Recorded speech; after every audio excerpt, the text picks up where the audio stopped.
Gold may have come off the boil lately, but its price remains above $1,000 an ounce. This is good news for Australia's gold producers, including Newcrest Mining. Newcrest is one of the world's biggest producers in terms of market cap and reserves, and it's big on quality. To tell us more, we have Morningstar Senior Equities Analyst Matt Hodge. Matt, welcome back. Good to be back. Newcrest seems to get good press. How does it compare with other Australian-listed gold producers, Matt? They're obviously the largest of the Australian producers. They're the lowest cost as well. They've got the best growth profile. They've got the best exploration history.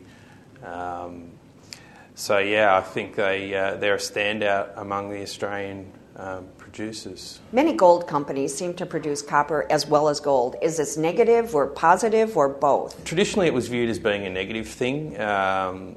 Investors wanted gold, pure gold exposure, because gold stocks get a premium.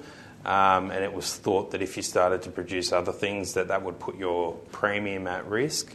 But it's turned out not to be the case, and Newcrest was one of the first movers to say, okay, the new generation of ore bodies are going to be big, low-grade copper gold. And that opened up a whole range of options for them that the other gold companies weren't looking at. And now they've got a huge head start in that field, and they've got some really good deposits that can continue to grow. So I don't think it's a negative at all, and particularly when it allows you to have big deposits in first world countries. So for Newcrest, what would their production mix look like, Matt?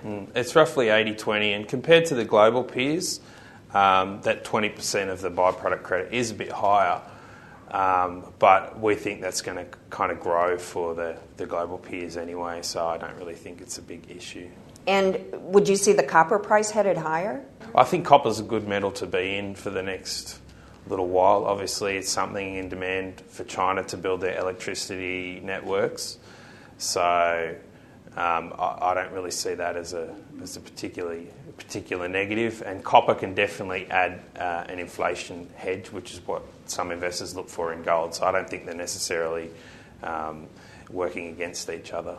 In your latest report, you mentioned Newcrest as a takeover target. Why is that? It compares favourably with the global peers. The reserve and the resource base is large, not as large as some of the other peers, but it's still significant. It's predominantly in first world countries, which is a big advantage, particularly over the likes of AngloGold, which is mostly in South Africa. They've got a good track record of growing reserves and resources, and they've been able to grow reserves and resources on a per-share basis because a lot of the other companies have issued a lot of scrip over the years. Their cash position is low and good. So why is its presence in first world countries an advantage? Predominantly, that's where their production base is. I guess the strategy has traditionally been to target Australia, and they would only go offshore if it was a very high-grade ore body that didn't require too much capital.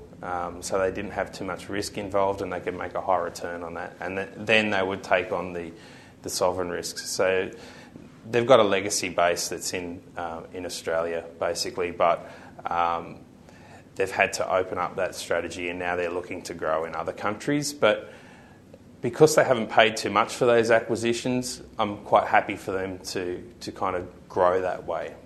They're not taking too much risk. The way you've described Newcrest, Matt, it sounds nearly flawless, is it? There are a lot better businesses in the world than Newcrest. Any business where you have to put huge amounts of capital into the ground up front and then you get paid off over a series of years after that is not a particularly good business. You look at things like Woolworths. They've got a lot less invested capital. They can get higher returns on their invested capital. So businesses that have lower capital intensity are generally better. But compared to the gold peers, Newcrest stacks up quite favourably. What can investors take away from this today, Matt? I certainly wouldn't buy Newcrest on the basis that it's going to get taken over. And I certainly hope it doesn't, because it is our best gold stock on the market here. Thanks for joining us today. Thanks.